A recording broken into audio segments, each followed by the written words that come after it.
In today's video, I'm going to teach you how to view archived cards and lists in Trello. Archiving in Trello is a great way to keep your boards tidy without permanently deleting anything.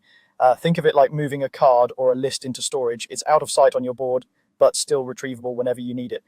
Here's how to quickly find those archived items. First, open your browser and go to Trello.com. Make sure you're signed into the workspace where your boards live. Once you're in, head to the boards section.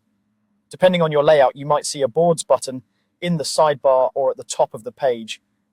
Click that to view all your boards. Next, select the board that originally contained the item you archived. This part is important because archives are board specific. If you archived a card or list from a different board, it won't show up here, so be sure you're opening the correct one.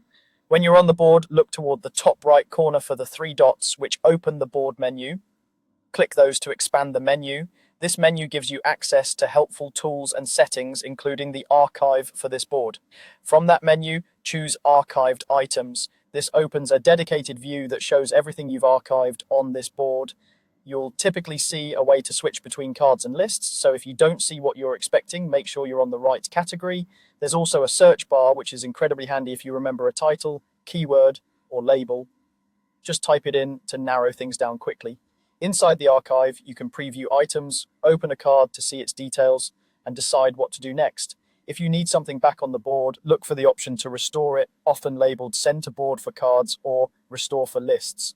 This places the item back onto your board so you can continue working with it. If you're absolutely sure you no longer need a card, you may see an option to delete it permanently, but use that with care because deletion can't be undone. If you can't find what you're looking for, double check that you're on the correct board, confirm you have access as a board member, and try the search field. Also remember that labels, members, checklists, and attachments stay with archived cards, so once restored, they'll be just as you left them.